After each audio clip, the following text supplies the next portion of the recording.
We want to highlight some kids tonight, and we have a really gifted guy, Michael, who's a great piano player, and he is going to come and play some music for us. So.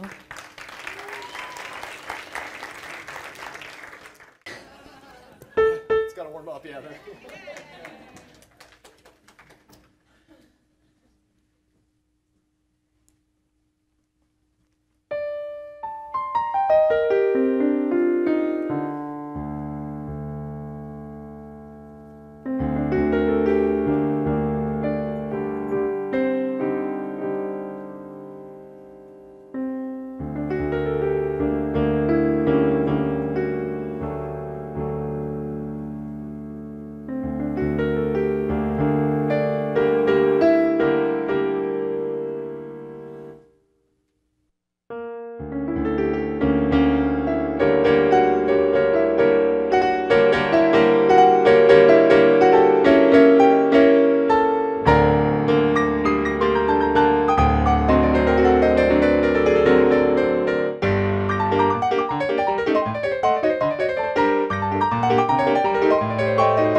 Thank you.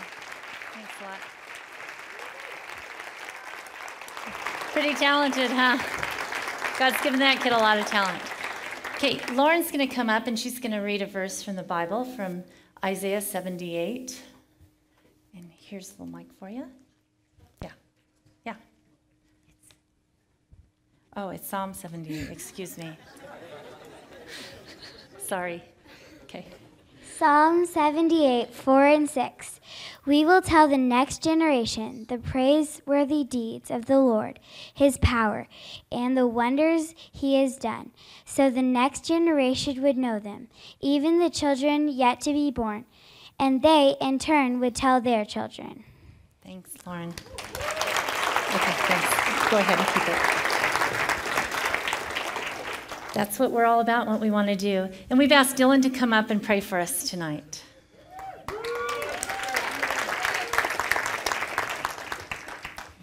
Thank you.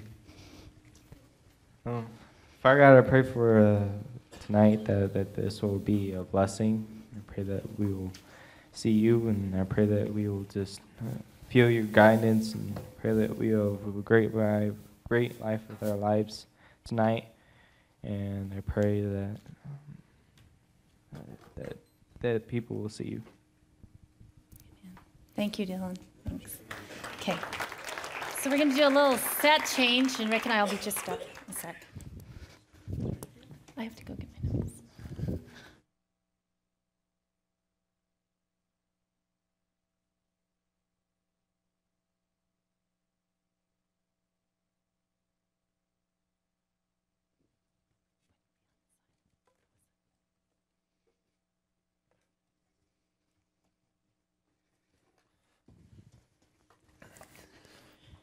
All right, wasn't that fabulous? Fabulous, fabulous stuff.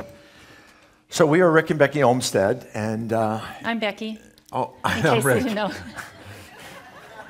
I need to move my chair here a little. And we're just having a great time learning to teach together. So, aren't we, hon? It is a learning experience.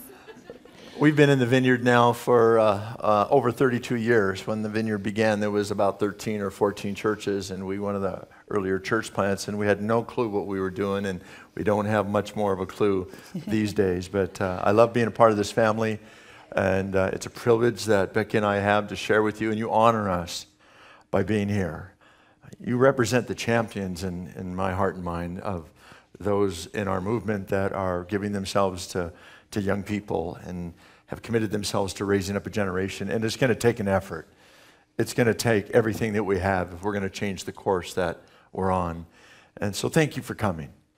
Thank you for taking the time and the energy and spending the money to be here, because I think it's worth it. I think it's worth what's in God's heart, and I think it's worth what he has for us to do.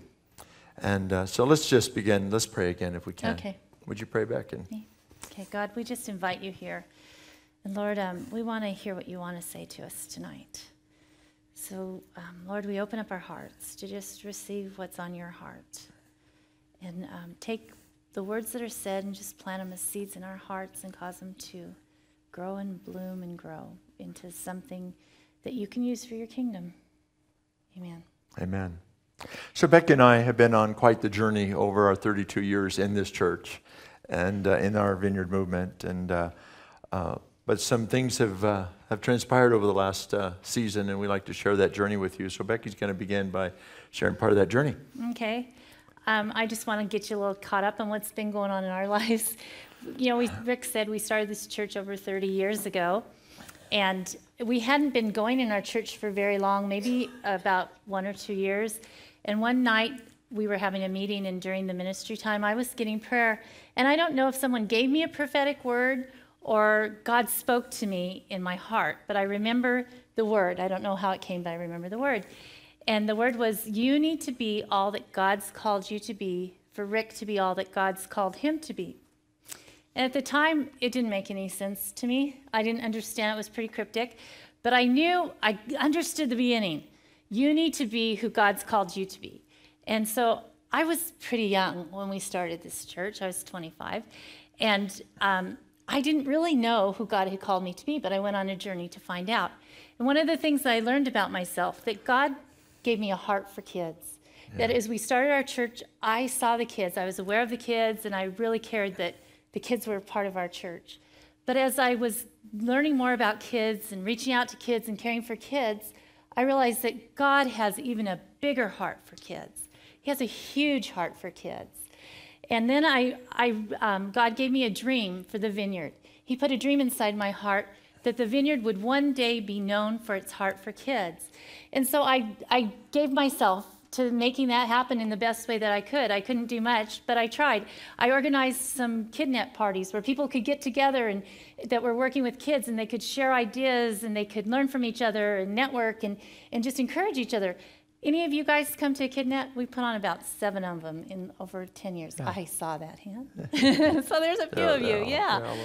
And those were fun, good times of just trying to do what I could to raise the value of kids in the vineyard. And then I got asked to lead a kids task force, and we've done that for the past 6 years, me and my task force. Task force, raise your hand. Yeah. And we've tried to raise the level of value of kids in the vineyard, and we put out a Start Smarter manual. If you don't know anything about that, ask me, because you can get that free online. And we just started doing some training and conferences and brought back kids ministry at our national conference, which was pretty exciting last year. And out in your packet, did you see there's a booklet, a 5-step prayer model for kids? And so we've just been working to raise the value of kids in the vineyard. But as I did that a couple years ago, God spoke to me again, and he said, this was like not an audible thing, just an impression in my heart, but it was a question. What if you just said yes to me, whatever comes your way regarding kids? Kind of like riding a wave, see where it will take you.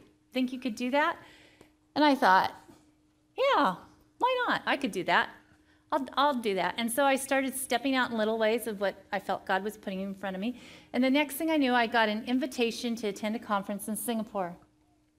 And I went to the conference in Singapore, and I found out about something called the 4 to 14 window, that's a demographic period of time in a person's life, a kid, 4 to 14 years, when they're the most open to learning about Jesus and receiving him as their Savior. And as I was at that conference with over 1,000 people from 93 different nations, I learned something else. That not only did God put inside me a heart that the vineyard would be known for its heart for kids, but his heart is that the whole church would be known for its heart for kids. That God's heart is so huge for kids that he wants all churches around the world to be known for their heart for kids. And when I went to that 4 to 14 conference, when I got invited, Singapore's a long way, and I didn't think I should go alone. And I wanted to take somebody that's like way into kids. And Rick said, I think I'm supposed to go to that conference. And I thought, nah. You would be a distraction, and you wouldn't attend all those sessions. And these are people that are really interested about kids. But he did end up going with me, and he wasn't a distraction. In fact, he said things to me like, wow, Becky, I'm so happy for you. These people are really excited about kids just like you are. And then he was like, you've got to meet these people. These are really nice people. And this is like a movement. I could learn something here about being a movement. Because, Vineyard's a movement. And we could learn about being a better movement. And then the next thing I knew, he went off to the bathroom, I thought. And he came back, and his eyes were like puffy and red. And I could tell something had happened to him. And he said, God just spoke to me. And he said, God told me I'm supposed to give my whole life to this. And I was pretty shocked, because that wasn't something I would expect from Rick. And I wasn't in my repertoire, for sure. Yeah, and so I thought, wow, I wonder, he said to me, what do you think that means? And I thought, well, I think that means we're probably supposed to go home and build the best kids and youth ministry in our church that we can. But when we came home, I found out that wasn't exactly God's plan. I mean, that he does want us to do that, but he had more things in mind. And it was right after that we picked a new national director for the Vineyard, Phil Strout, and he talked to me about being on his executive team to represent kids, and then he asked Rick to be on his executive team to represent youth and young adults.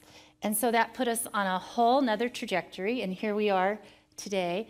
And we have given our lives to this. Rick says that we're committed for the next 10 years, but I'm committed. I'm committed forever.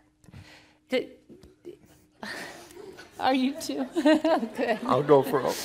But I believe that God is doing something, and he's inviting us to be a part of what he's doing. And isn't that exciting that he would use it? That's how I felt about starting our church. Our church was God's idea. We didn't think, hey, let's start a church and move to Fort Collins, Colorado. God asked us to do it. And we knew that it was God's idea for us to do a vineyard church here in this town. And when we moved here, I remember at nighttime walking my dog and thinking, I can't believe God asked us to be a part of this. Us little peons from nowhere. He asked us to come here and do this. And that's how I feel now. Like God is asking us, hey, do you want to be a part of what I want to do? I've got some big plans for kids and youth these days. But they need adults that'll mentor them and disciple them and will step out and encourage them and to give them a platform, an opportunity to do what I've called them to do. So that's where we're at. You know, Becky's been a champion of this for so long, and when we hit the Singapore, I really didn't plan to go to all the sessions, and I got. You lied? Well, I didn't. You said you would. Well, I figured I would though. miss one, but they put us on a bus though and took us clear across the country or the city in the middle of nowhere, so there was nowhere to go and there was no food, nowhere to eat. So it was they all fed the us sessions. breakfast in the morning. He had to get on like at 7 o'clock in the morning Which is on the crazy. bus, and then they didn't take us home till after dinner. So he was there the whole time. But I tell you what, the reason it's very significant, because I valued kids, but I valued Becky taking care of kids. And I valued our kids people, our youth people taking care of, and I was supportive, and I felt I was very supportive. But I didn't realize that God needed me and called me as a senior leader, and that was the unique thing. There were very few senior leaders there. And when I've been in other gatherings that have anything to do with kids or youth, there's very few senior pastors that would be in attendance. And I wouldn't have been in Singapore, and normally if I knew what this is about, but I felt I was supposed to go, and I got captured by God's heart and realized that those of us that are senior leaders, we need to step into this. We need to not be on the peripheral of all of this. And so I've been infected beyond repair. I know I'm supposed to give the rest of my life to this. The 10 years is we've committed 10 years of making this the top priority of our church. And we're pouring our time, energy, and resources into that vision and for these next 10 years and maybe longer, but to raise up the whole value of kids and young people. And I think the times are absolutely critical, and we're talking about that. I was also captured, Becky, by the 414 movement, that there was mission people that were like Louise Bush, who was part of the 1040 window and the geographic window where the most unreached people are, and he was the leader in this, and all these people were major leaders. They weren't typical kids people, were they? And yet they were just caught by, this is a movement of God on the earth kind of thing, and that 4 to 14, is the time when most people come in a relationship with Christ. So let me ask you a question. How many of you in this room that you came to Christ between the ages of 4 and 14? Look around the room. Okay, how many of you came after 14? After 18? After 30? Not very many. And there's a picture. Yeah.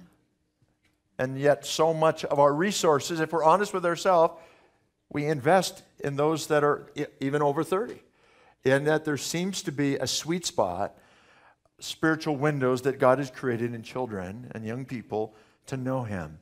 And so we feel like God's asking us to tune into that and to show us that. There's a video we'd like to show you that really captured our heart and the call to the church to get involved in this endeavor. So why don't you take a look at this?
让我们迷失 อย่าปล่อยให้หนูหลุดมือไปนะคะ You're losing us. Нам поможете? आप हमें खो रहे हो You're losing us. Ви нам допоможете? 帮帮我们 우리 잃어먹으면 안돼 Не теряйте нас. Somos la esperanza de la iglesia uns also believe ได้โปรดช่วยผมนะครับ no nos pierdan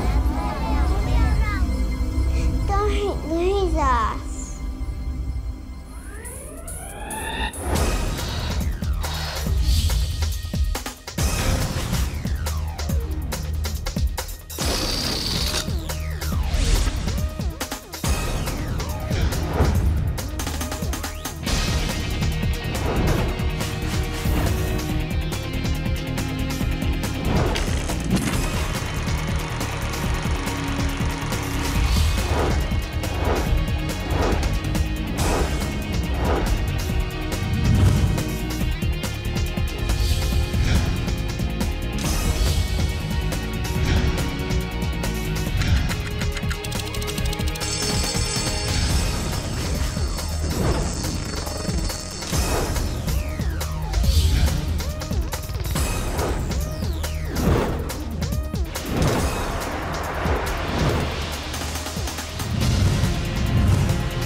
So we believe there is a movement afoot, that the Holy Spirit is igniting and behind, and He's inviting us to join in that.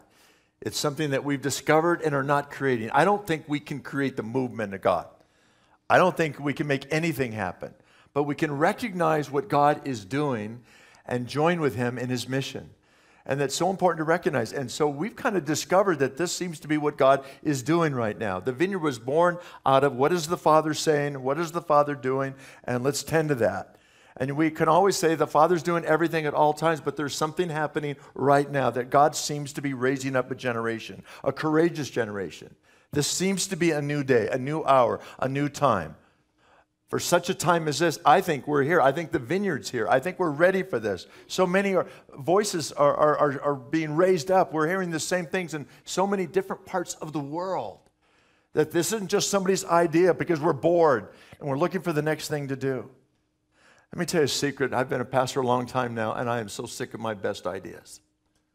And I've had some good ones, and we get together as our team, and we need to, every year we're supposed to come up with, what's on for the next year, and we're trying to hear God, but this one is, we really feel like we've been captured by something, that God has really spoken and asked us, dared us, would we invest in this generation? And it does not mean that kids and youth are more important than adults or older people or anything else, but they need to be as important, and they deserve our resource and our time and our effort and our investment. And frankly, they haven't been getting it. And if we don't do something, we will lose a generation. We will become like Europe and other areas of the world that are now post-Christian, where they lost a generation, then they lost another one, and then another one, and they didn't even realize it was happening. And then it's hard to get them back. The statistics tell us that the majority of those that grow up in the church today leave the church not to return. Some do return, but a huge percentage, anywhere from 50 to 80%, depending on who you read today, that's unacceptable. There has to be something, and I think it's in you and me, and I don't think you'd be here. It's like, not on my watch. If it happens, it happens, but I'm not going to just stand by and watch it happen. And I think there's a groundswell of frustration, a holy frustration, of we just can't watch this happen. We just can't watch our young people go down the tube. We just can't keep watching them die, and suffer and get abused and all the other things that go with it. And so we believe, and if you're singing the same song as us, let's sing it together. But we believe that there's a new Jesus movement on the horizon. I was a product of the Jesus movement, back in the day. And it was a very special time, and it was something that obviously God was doing everywhere. But I think it's happening again, only this time younger. And what we're going to present to you is a vision of not just us reaching kids, but them partnering and joining with us in this. I think there's a prophetic word for us out of Isaiah 44. And I just want to read it to you. I think the Lord was speaking it then, and I think he's speaking to our generation about this, and you can weigh it yourself.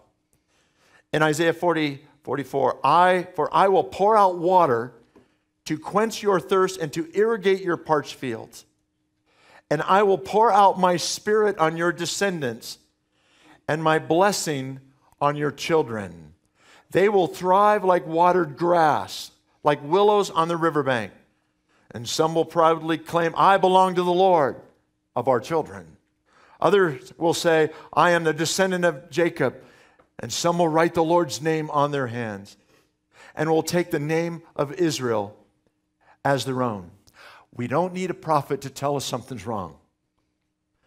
It's evident to see everywhere. We need the word of the Lord to tell us, what do we do? Where do we start? Where do we begin? How do we gather together? And that's what this gathering, this summit is about.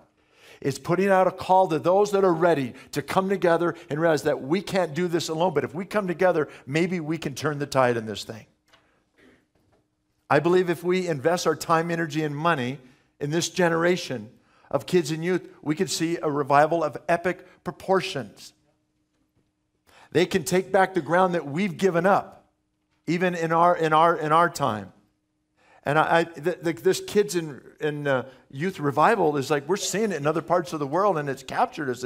It's not happening here yet, but it's happening in other parts of the world. It's happening in South America and in Africa and in Asia, and it's springing up everywhere. We've become in contact with the Royal Kids, and these kids, orphan kids, praying for other orphans. It's just God is raising up an army of younger ones, so much younger than we would expect. Even in Indonesia, God is doing something in a predominantly Muslim country, that he is raising up kids to be intercessors. And I heard a story that was shared at a prayer conference this year about a Indonesian prayer group that they had taken on a neighborhood, and they had committed to serving the neighborhood. These were kids in a prayer group, serving the neighborhood and praying for the neighborhood.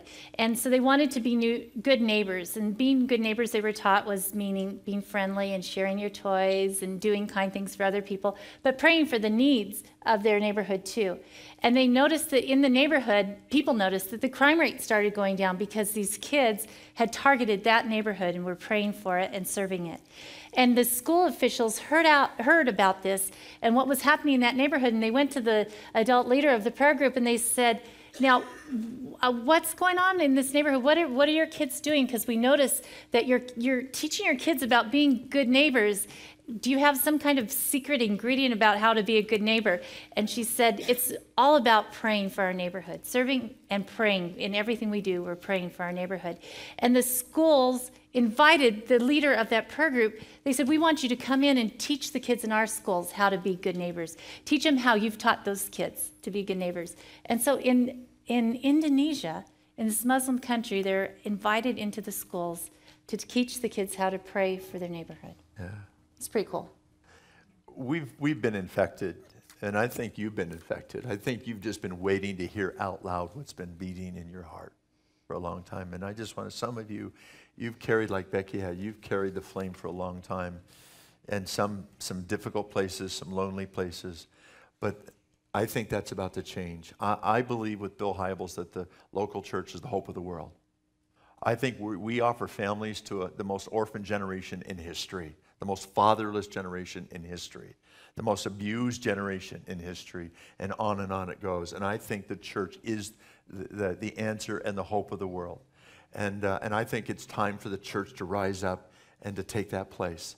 And that's what we've made a 10-year commitment. And we invite you as part of our partnership and starting a partnership to join with us. And let's see what we can do together over the course of time. So I want to share with you, and Becky and I want to share with you now our vision. That what you're going to hear tomorrow with Terry Fuller, and we're just really excited to connect with you, Terry, and Gary Besta tomorrow night. And we just have a journey here that God is just going to speak to us and launch us into this future. So here's our vision. And our vision is simply this: to embrace kids and youth as full partners in God's mission, and to join with like-minded churches in raising up the next generation. Let me say it again. To embrace kids and youth as full partners in God's mission, and to join with like-minded churches to raise up the next generation. And so that underscores everything. That's what we think that this is about. And we have a fivefold strategy. And the first one is rescue, what Cheryl was talking about. And I encourage you to go to that breakfast. She's a champion of those that are children at risk and those at risk. We have a Vineyard Justice Network that has come together, and you guys are doing a great job if you're part of that. But so the first one is rescue. We got to start there, because we got to pull people out of poverty. There are people that are suffering in great ways. So what if a generation of kids and youth who are trapped in the vicious cycles of poverty, of violence, of abuse, and hopelessness were given a chance at new life? Would you agree with me that young people today are facing unprecedented challenges unique to this time? The things that our young people are dealing with and our children are dealing with, that just like they were foreign to me. I had to deal with stuff when I was growing up, but it's like it's all accentuated right now. I think it's a critical stage.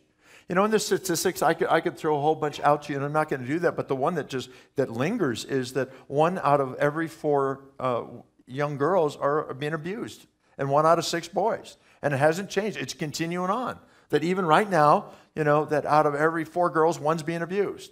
And out of every 6 boys, 1's being abused and molested and violated in some way. Somebody's got to intervene on their behalf. And sometimes we don't see, and sometimes, frankly, we don't want to see. We want to turn off the TV. We don't want to see another starving child. We don't want to see another story of abuse or something that's going down. Not only do kids need to be rescued from not having enough or being abused, but they need to be rescued in our culture from a lack of meaning that comes from having too much. And we're at an epidemic of what's going on with our young people in America, as having no meaning and no value and no direction. Our anchor scripture for this is Proverbs 31:8-9. Speak up for those who cannot speak for themselves, for the right of all who are destitute. Speak up and judge fairly. Defend the rights of the poor and the needy. And I think that's a mandate. I don't think that's just an idea. If you get to it, if you want to.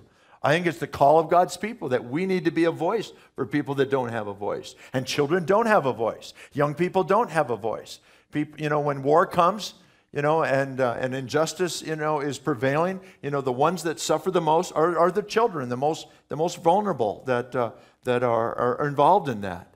And I can relate to this. The rescue piece hits with me because I was rescued.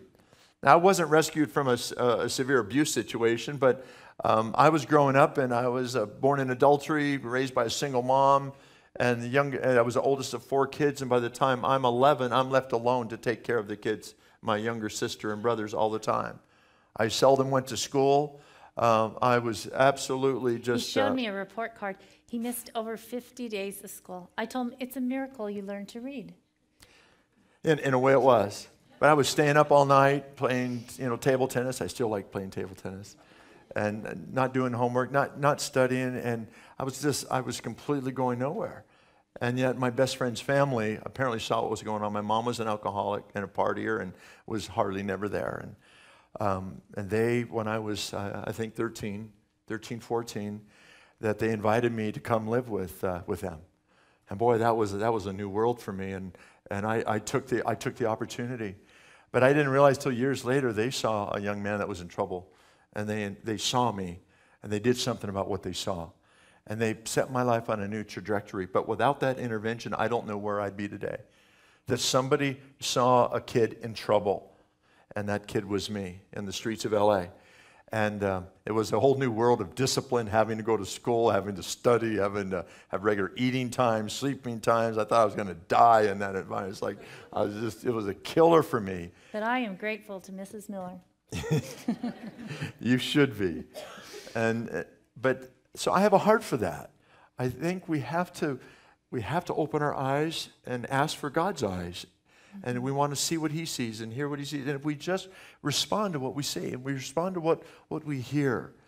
And so I was somebody that somebody saw and did something about what they saw. Or I wouldn't be here today. And I think there's a generation out there. But just seeing me wasn't enough because I also needed Christ in my life. And that came later on. Becky's going to talk about the second piece of our strategy is reach. Reach is about giving every child and teen an opportunity to come into a life-changing relationship with Jesus.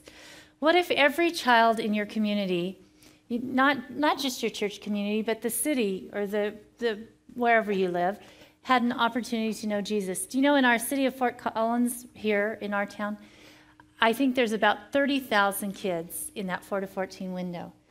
30,000 kids in our city. I think about how many our church gets to touch every Sunday. There are a lot of kids that we just don't even get a chance to reach. But what if we could? What if we worked together as the churches in our community, guys? And we got to give every one of those 30,000 kids a chance to come into relationship with Jesus.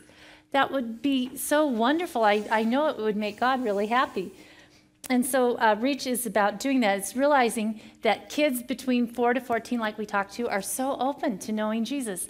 And I knew that from being a children's ministry person, that if we gave kids a chance to come to Jesus, they'd respond. And then when we heard the statistics, it's like, oh yeah, now we've got some statistics to back it up, what we already knew. And then also I was a child development major in university, and I knew that God created kids to be holistic, that he created them to be to grow emotionally, socially, physically, cognitively, but spiritually too. And that just as they have a physical window of learning, there's optimal periods of in the child's development for learning things. They have physical windows, like where they learn to walk, or they have emotional windows where they learn to be bonded to their caregiver. But God created kids with spiritual windows too. And if they have nurture during that special time when their spirits are so wide open to God, and that we connect all the good things in their life, the joy of creation and the loving care from the parents to a loving God, it's only natural for kids to want to come into relationship with him, because that's how he created them to be. And I think I have a special heart for that, because I was a kid who came to know Jesus. I was born in a Christian family. I can't remember not loving God. But one day I heard about a story from my sister who told me that she had invited Jesus to come into her life. And I realized, I've never done that. I didn't know you were supposed to do that. Well, that sounds wonderful. I want to do that too. And it wasn't until a few weeks later where I got a chance in church to do that. The pastor actually gave people a chance to do that. And when he asked if you wanted to do that and you raise your hand, I raised my hand and nobody acknowledged me. Nobody took the time to say, hey, I saw you raise your hand. What was going on inside? Why would you do that? But you know what? I knew what I wanted to do because God was working in my heart. And so I didn't need an adult. I prayed on my own. And do you know what? God answered me. He came. I felt the Holy Spirit. I didn't know it was the Holy Spirit at the time. I just knew that a warmth came at the top of my head and went all the way down to my feet. And I knew that Jesus had answered my prayer and come to be in me, and that I could be his friend forever, and that I could have a relationship with him. And I followed him. And I know that God is working in kids' lives so much more than we see on the outside. That he's doing a work inside their hearts. He's revealing himself to them. But we don't know. Sometimes we are like those disciples. Remember in Mark, I think 13 to 16? Chapter 13? Anyway, it's in Mark. The people were bringing little children to Jesus We got the wrong verse. for him to place his hands on them, but the disciples rebuked them. That means he stopped them. They thought, Jesus doesn't have time for the kids. And they tried to turn the parents away. But Jesus saw this, and he was indignant.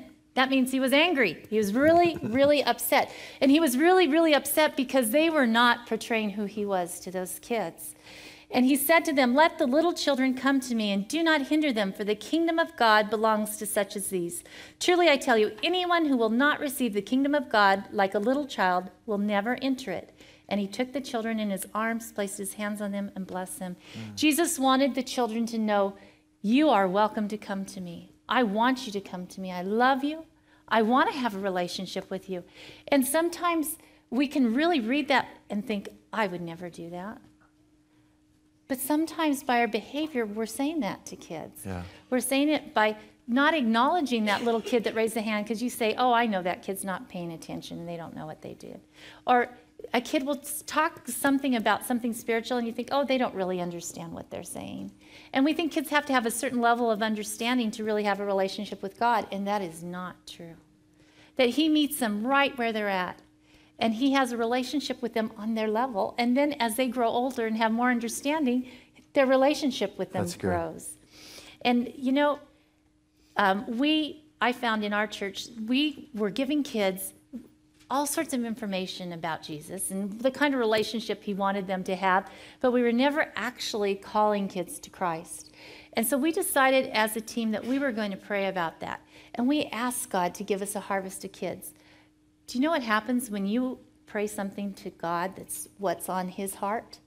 He answers that prayer. Yeah. And when we started intentionally sharing with kids how they could come into relationship with him, that first year I think we had 20 to 150 kids respond to Jesus. It was unbelievable because we were giving kids an opportunity to do that. And every year since then, we've had our kids come into Jesus, to know Jesus. And in fact, one of the last times I think Debbie was sharing, she told me that there was a little boy who hadn't been there before, and he was a 5th grader. He wasn't little, he was a pretty big 5th grader.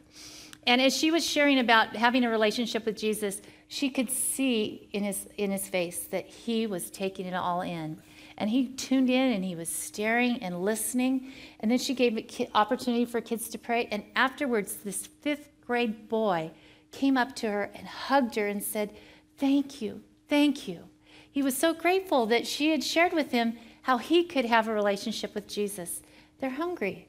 Yeah. They're just waiting for someone to say, you can be a part of God's family too. You're welcome in. And this is how you do it. And you know, sometimes we get caught up in what we see on the outside and we're not seeing what's going on in the inside. And in our church, we have a ministry to kids with special needs. And we've had some kids with some pretty severe special needs in our church. And I am so grateful to God that we have this ministry and that we're able to welcome these kids into our church. And we can have a place where these families can attend church. We're going to talk about this on Friday specifically. Right, we're going to have a panel. And we had one little girl, Emma, who was part of our special needs program. And as her dad was wheeling her through our lobby, I remember one Sunday I was greeting her and I just thought in my mind, I said, God, does Emma get anything out of being here each Sunday? Because her dad's faithfully bringing her. I mean, Emma can't talk. Emma can't see. Emma's confined to a wheelchair. Emma can't communicate with us all at all. And I'm thinking, God, is anything going on? Is it like benefiting her from coming to church? And not long after I'd prayed that, Rick and I were in Poland, and he was doing a conference for some young adults who were leaders of home churches. And one of the young adults came up to me at the end of our conference, and he said, there's a man here. He doesn't speak any English at all, only Polish. And he thinks he has a word for you. Could he give it to you? And I thought, sure, why not? And so he brought the guy over, and the guy said to me, Emma is singing Hallelujah. And when he said it, I immediately knew what he meant. He was talking about our Emma. And he was talking about our Emma is worshiping God. Our Emma knows Jesus, and she has a relationship with him, and she can worship him. Maybe she can't sing out loud with her voice. Maybe she can't move her hands and do the motions to the songs. She can't jump up and down with the other kids, but she knows Jesus, that God has come to her right where she's at. Trapped in a wheelchair, someday she will run into his arms. But she has a relationship with Jesus. Yes, Lord. You can't go by your eyes. Yeah, the irony to go all the way to Poland and have somebody that doesn't speak any English speak the word of the Lord. And that's so deep in us. We are so convinced that God is doing so much more than what we see in everyone. And the younger one, the youngest ones, we've got to have new eyes. And that God would give us that. And that's the first time I think we've shared that story outside of our church with anyone. And it's part of a movement. It's that God is speaking these things to get our attention, isn't he? Mm-hmm. Wow, that's powerful, Becky. And when we got to share with the dad, it was just overwhelming to him that God would love his daughter that much to do that. And we would be in Poland and a word of knowledge or revelation would come about his daughter in a country on the other side of the earth. The third piece of our strategy we're calling Root, developing an authentic faith that will last a lifetime. We don't have time nearly to go into the depth of all of these things, but the focus of this piece is, what if every child, every young person had a growing relationship with Jesus Christ that was firmly rooted in the Bible, and they did not lose his or her faith in childhood. They didn't walk away from it. We've got to figure that one out. We have a kids task force, a youth task force, and we got some people that have been coming together. We've got to figure out where the holes are. What do they need to know? And it's not just need to know knowledge. What needs to happen in their life before they reach 18? Because the statistics are telling us by the time someone that grows up in the church reaches 18, and I've done a lot of studies on this, and I'll share a little bit more in our workshop or our track. But if they don't feel wanted and needed and connected to the church by then, if they don't by then have a relationship with Jesus, by and large they will walk away and few to return. That is a critical mass going up to that period of time when they have their own wheels and their own freedom. And so it's not just giving them the answers to evolution. That's just such a pat answer to the hard questions. But when they don't see authentic Christianity around them, they don't catch it. Let me say it again. We can give them all the Bible knowledge and all the theology and all the worldviews and tell them all the things that they need to have, but if there's not somewhere that is lived out, if they're in a home that's one way at home and another thing at church and all the rest of it, or if, as spiritual leaders or leaders in the church, if we're not living this out, because they're watching us, they want to know, this younger generation, we're into it, but you've got to show it that it's real, that it matters to you, that it works in your life. You're not just telling us about our life, but it works in you. And so I think we're on some dangerous ground here. I also think this root piece is we need to prepare this emerging generation. I think Gary's going to talk about this tomorrow night more. But we need to prepare this emerging generation to live their lives as God designed it in an ever-changing and opposing world. That we need to prepare them not to just live in the Christian bubble, because sooner or later they're going to leave the Christian bubble. And then that's sometimes when we lose them. And so we need to prepare our kids, and that's where the root part comes in, and disciple our kids in such a way that their faith doesn't just work within the confines of the Christian bubble, but that we teach them and give them room to live outside of that. In Deuteronomy 6:7, there's great verses. These commandments I give you today are to be on your hearts. Press them on your children. Talk about them when you sit at home and when you walk along the road and when you lie down and when you get up. In Psalm 78, verse 4, it says, we will not hide these truths from our children. We will tell the next generation about the glorious deeds of the Lord, about his power and his mighty wonders. For he issued his laws to Jacob. He gave his instructions to Israel. He commanded our ancestors to teach them to their children, so the next generation might know them, even the children not yet born. That's grandkids. That's good news for people old like me. And they, in turn, will teach their own children. So each generation should set its hope anew on God, not forgetting his glorious miracles and obeying his commands. Passing our faith to the next generation is living faith in front of the next generation and giving the next generation freedom and an opportunity to experience God for themselves. And so there's a lot of other things I could say, but I want to tell you two stories because I don't want to lose that opportunity. One is a young man in our church. He was 16 years old, and he's a very good baseball player. He's playing in college now. And I heard about this story, and I asked him to write the letter of this story and about a trip that he was on. And it was just an example of that God is raising up a courageous generation, that God is working in our young people, and we need to make room for these kinds of things. And so here's the story that he wrote me. It was my freshman year of high school, and I had been part of a competitive baseball team in the fall. The team planned a trip to Florida to participate in a large tournament with the best players from Colorado and surrounding states. Our team was coached by a former Major League Baseball player, and I only knew 2 of the 18 players and none of the coaches very well. Well, when we arrived at the airport, we grabbed our stuff and proceeded to go to the hotel. Well, on the way there, it was decided that they wanted to get a bite to eat. Anyone have a problem with going to Hooters for dinner? Well, I knew that Hooters stood for something I had no interest in supporting, and I knew it was a place my parents would not appreciate me going to, and it didn't line up with my own value system. I felt caught. What should I do? On one hand, my parents would not have to know, but on the other hand, I really didn't want to go there either. So here I am, 16 years old, sitting in the back with these baseball players and ex-major league coaches, and the words just fell out of my mouth. Yes, I have a problem with that. As soon as I said that, I thought, what am I doing?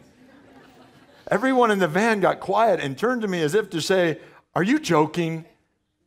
And the challenge was speaking out, not out knowing I was creating a problem for everybody else. Next, the coaches had a meeting in front of the van. And they decided that the team would eat at Hooters with one of the coaches, and the other would take me to eat somewhere else. Picture that moment for a teenage boy. This is where it gets very special. Well, the coach who took me to dinner was Coach Martin. He took me to a nice Italian restaurant and told me he was buying, and I liked that. I was concerned that he would be really upset at the trouble I had caused everybody. Well, when we sat down to eat, he looked me in the eye and he said, Riker, it took a lot of guts to do what you did today, standing up for what you believed. He also told me that he didn't want to go to Hooters either, but he didn't have the courage to say so to the other coach. That's a picture of God working in a young generation. And it's happening everywhere and anywhere. And we need to open our eyes and make room for those kinds of things. And we live in a world, you got to watch out for your kids.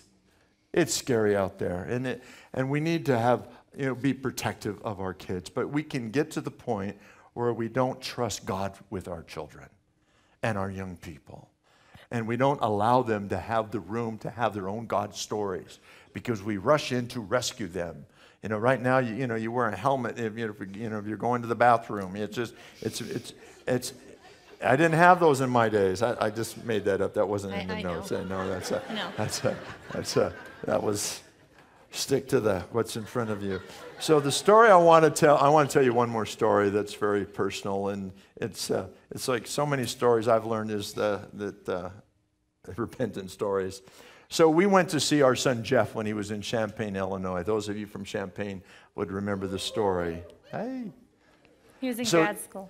He was in grad school. He's a bit older. And so he was in a housing situation where each roommate had their own lease. And Jeff's roommate ended up getting married, and so they had to find another roommate, and they couldn't find one. And so finally, the landlord found a roommate to move in with Jeff, and it turned out to be a middle-aged man named Chuck. And when we got there, we went out to see Jeff, and we were anxious to see his place, and then we heard about Chuck. And did he ever have a story? Chuck, it turns out, was HIV positive. He was somebody that dug through dumpsters at night, and he would bring different, items home that he had either gotten there or stolen. He was getting in fights, and he had dealings with the police. And the coup de grace was we heard that he brought a gun into the house and put it up into the tiles in the bathroom. And I'm just hearing all this. Hi, Jeff, how you doing? And I'm hearing this litmus test. And so after that, I turned to Becky and said, we got to get him out of here. And so how much does he have left on his lease? 6 months. What's that going to cost? Okay. We decided we'll buy out his lease. Yeah, we were working this plan to buy out his lease and get him out of there because this is crazy. And it's just, we had to do something. We didn't talk to Jeff about any of this. We just kind of decided, and we didn't tell him or talk to him. Well, this was on a Saturday, so Sunday morning, we go to the vineyard in Champaign, and I'm sitting there right in front of the sound. I know where I'm sitting, right in front of the sound booth, and kind of just minding my own. But have you ever gone to church and God just starts messing with you? It's like, just leave me alone, God. I'm in church. And God He won't leave me alone. So I hear this thing, and I hear this voice say to me, Rick, don't protect Jeff from me. And my first thought is, as you would probably expect and would respond, oh, I'm not protecting Jeff from you. Yeah. What was that about? And God was just speaking to me. And then he said something else. He said, Rick, what if Chuck was your son? Who would you want to be his roommate? Jeff. Oh, no. It's like he tricked me. It's like he just absolutely tricked me.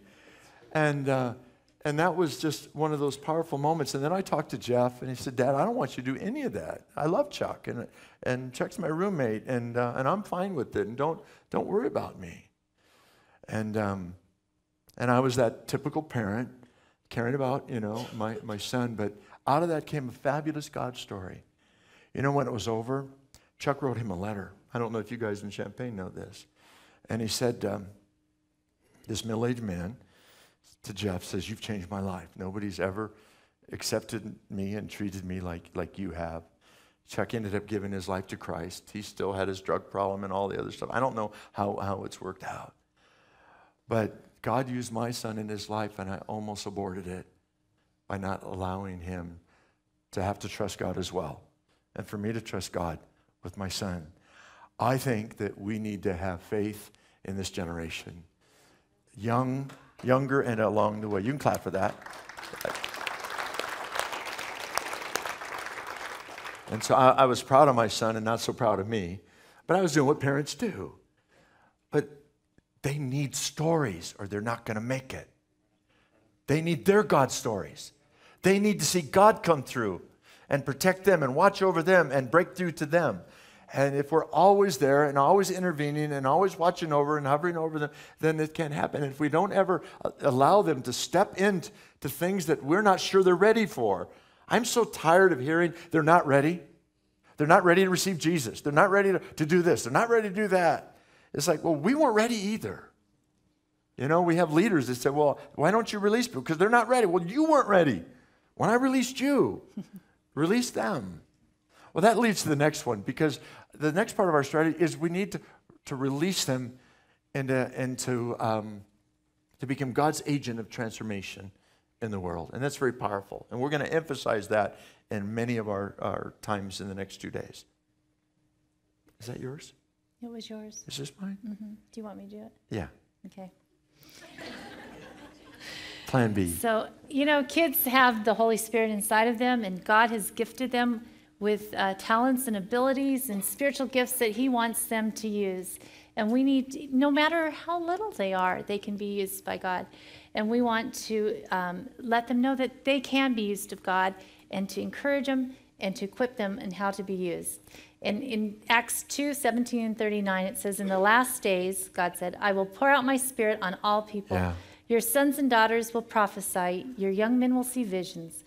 And then it says later, the promise is for you and your children and for all whom the Lord our God will call. And when he said sons and daughters, I always kind of assumed he meant my grown-up sons.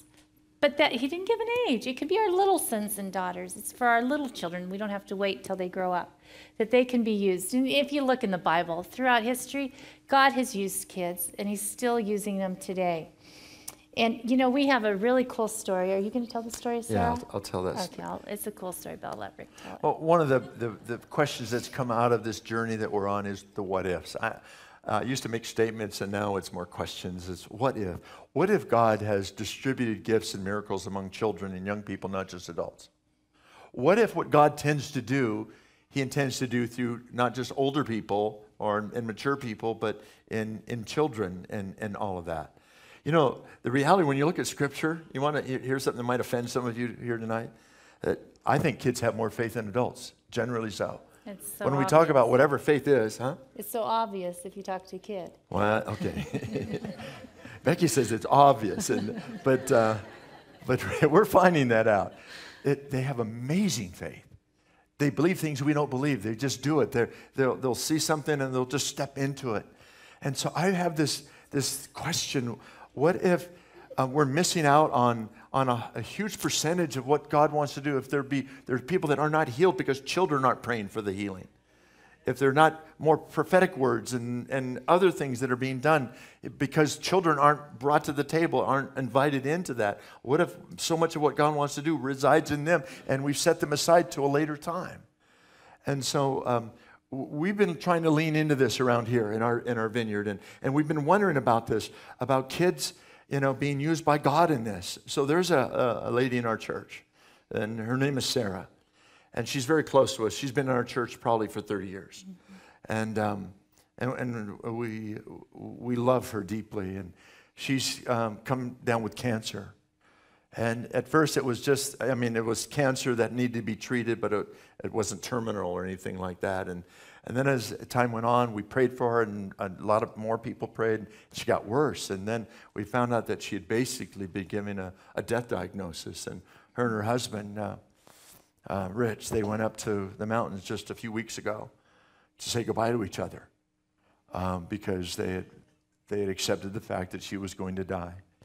And we had these nights that we call thirst here at the vineyard, and we were praying and praying and praying, and nothing would happen. And so we had a recent thirst night. And so I really felt prompted by the Lord to do something different. And so at that night, we invited some of our children to come, some young children, as well as some of our teens. And we prayed. We gathered up here, and we've had all the generations from probably a 4-year-old up to 70-year-old praying, for our church and for this, for God to work, and all the generations praying. And then we had people to stand that needed healing, and Sarah stood. And so I asked children to go pray, and so I saw a bunch of little children, and I talked to Sarah later, and she said these kids were so young, they only had about 8 words that they knew. And she said one of the prayers was something like, Jesus, take cancer out. Amen. I think that was her prayer. Well, she goes back to the doctor after that, and this big mass that was determined as cancer was no longer there. And she no longer has a death sentence. And could it be that God was waiting for the prayer of a child, for Sarah, and maybe for us? I wonder. Yeah. And our last star is about resourcing our kids and youth. Because we can say we believe in them and we want to support them and help them be who God called them to be. Sometimes we have to put our time, our energy, and our money where our mouth is. Yeah. Give, like Rick likes to say, give teeth to what we're sharing. And, God really spoke to me once about making my expectations too low. Sometimes when I would be working with our kids, I felt like just enough to get by was okay. Because, it's hard work. Working with kids and teenagers. You guys all know that. It's just not easy. There's some really high points, but sometimes there's some low points. And I remember one time we were doing a Wednesday night program, and I was really praying that God would just kill the program because we couldn't get anybody to work with the kids. And you prayed it too. Yeah, you can relate. You're laughing because you know what it's like. And my sister Debbie and I were taking turns, alternating weeks, having to lead this program, and it was not fair because she had her husband, John, and Rick wouldn't leave and come work with me. I had to do it by myself. And then to top it off, Debbie came up to me. Tell your story, not my story. Debbie came up to me and she said, I think God's saying I'm not supposed to do this anymore. And I was like, you're not hearing God because I'm not doing it all by myself. And so I was praying to God about, God, why don't you send people to work this Wednesday night program? It is just so miserable. And I had this idea. He said, you're trying to fill holes. I don't want to fill holes. I'm not going to send people to fill holes. I want to give you a vision. And it scared me because I thought, oh, no, I have to hear God. And so I got together, Debbie, of course, who still had to be part of that program, and some other people in our church, and we got together and prayed. And we just asked God, give us a vision for Wednesday night because this is not fun. And we came up with this way wonderful, exciting idea. Well, they were all excited, but I was thinking, oh, now we need tons of people because you got this great idea. And but God sent all the people because we had a vision of what He wanted to do. He wanted to do something exciting for the kids on Wednesday, not something boring that somebody is dreading going to do. And so sometimes I feel like our time resources, our energy resources, our money resources, we want just enough to get by. We believe in giving snack to kids because kids are hungry and they like food. And I was pretty satisfied with fish crackers. I think that's a good snack. And we give our kids fish crackers every week. And then I had this volunteer who told me, you know what, I don't want to give the kids fish crackers. I want to bring the snack. And you know what she started bringing? This is Wednesday night when we had a good program. She started bringing skewers of meat that the kids roasted on sterno. And then she made, that wasn't all. They had strawberry shortcake, and they had plethora of strawberries with tons of whipped cream, all the whipped cream they wanted to do on top of them. And I looked at that, and I just thought, oh, God, you are an extravagant God. You want the kids to know that you don't do the minimum to get by, that you have an extravagant, abundant love, and our actions speak those words to the kids. And I felt like God told me, he said, Becky, you try to set the bar down really low so you can easily step over it. I want you to raise it up high so that only I can reach over it. He said, I'm the God who parted the Red Sea. I'm the God who can open blind eyes. I can provide for your programs. That's the God who I am. And you want me just to do some little piddly thing down here with your kids? I was convicted because that's who he is. That he wants us to set the bar high so that he can show who he is, not who we are. And so that's why resources are so important. Because if we're going to set the bar high, then God has to come through and provide. But the Bible tells us that he can do abundantly, exceedingly above all that we ask or think. That he is a God that can come through when the bar's set high. You know, what Becky just shared is huge if you heard the vision piece. If just an individual has a vision, that's one thing. But if a church catches a vision for what can be with its children and its young people, and then brings that to God and asks God to do something extraordinary, and we're seeking to do that around here. We did a campaign 2 years ago now, and we've raised $1.3 million for the effort of children and youth because we presented a vision of what we felt God wanted to do, not just running programs, but a vision for this and what can be. And as the church catches it, as you senior pastors catch it, as the church community catches it, I think God will provide for it. One last piece of this, ignite is what we're calling this. The vision, the partnership, lighting the fires of a generation to change the world. Lighting the fires of a generation to change the world. Most of the imagery that I see out there is about passing faith to the next generation as a baton.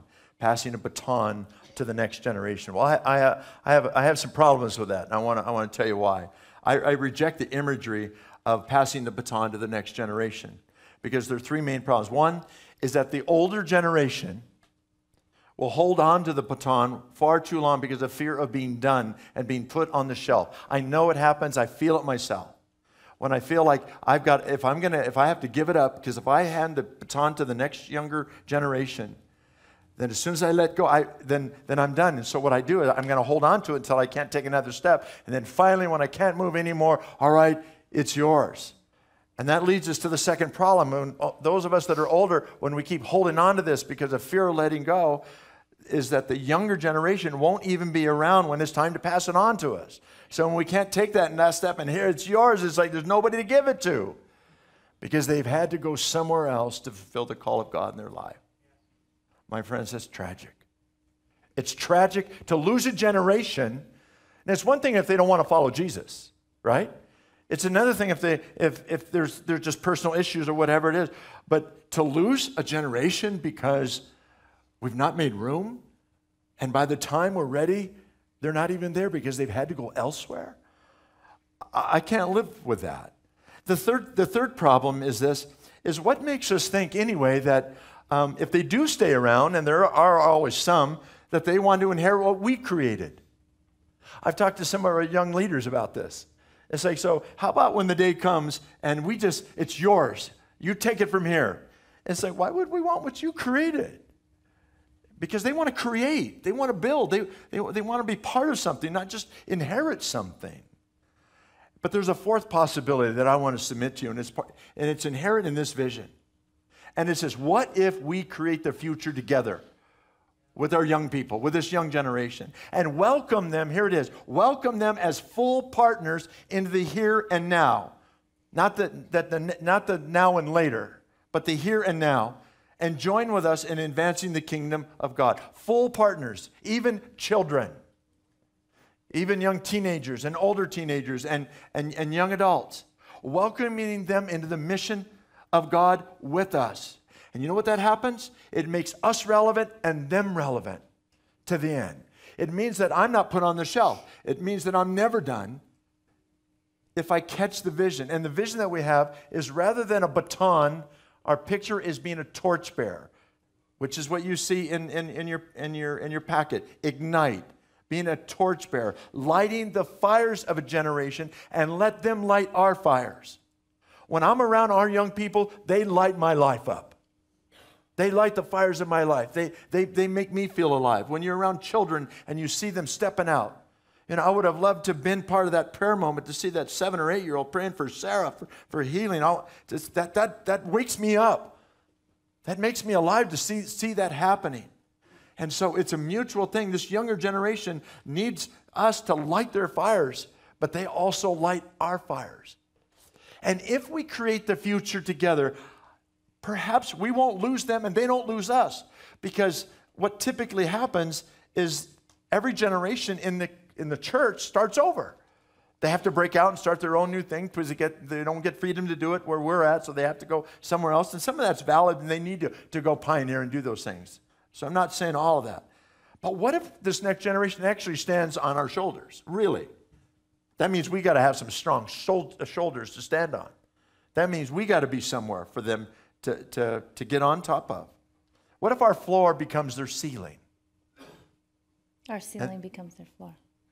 Yeah. Yeah. That's the way it's supposed to be. I wrote it wrong. I like that better. It's bad when it's in the notes wrong. When our ceiling You did do that, didn't you? becomes their floor. That's the way it's supposed to look. And they don't have to start over. So rather than thinking of batons, let's become torchbearers, lighting the fires of a generation and letting them light our fires as well. And what if a group of churches, vineyard churches and non-vineyard churches, came together and committed the next 10 years to kids and youth and poured their time, energy, and money into this generation? What might happen? Somebody's got to come together and find out. And I hope it's you. And I hope it's us. So that's our story tonight, and we're sticking to it.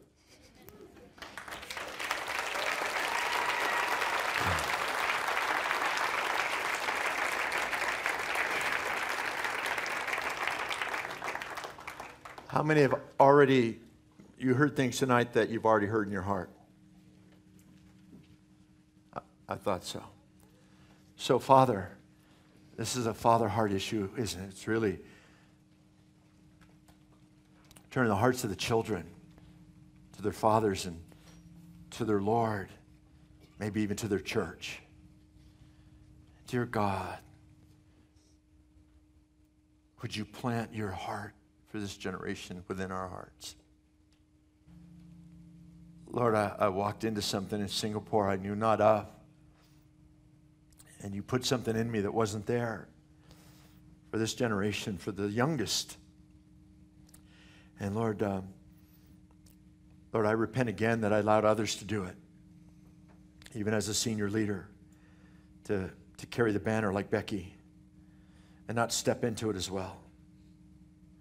Lord, I ask that you would lead our churches to this generation, that we'd be there for them, that we would rescue a generation at risk, that we'd reach them, giving every single one an opportunity to meet you. And we do intentionally do that. And we do everything we can to root them in you in real faith. And we build up our families and we build up our marriages. And Lord, that we would empower them and train them and equip them and release them into ministry, into your mission alongside of us and with us. And that we believe in you for the resources that they need to do what they've been called to do. And that you would plant that seed in our hearts here tonight.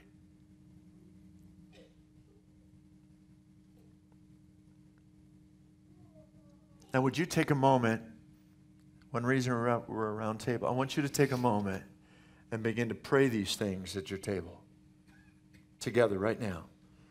Whatever's on your heart right now, whatever's stirring in your heart.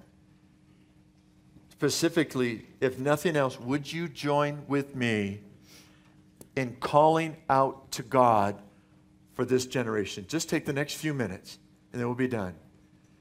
And would you speak to the Lord about this generation?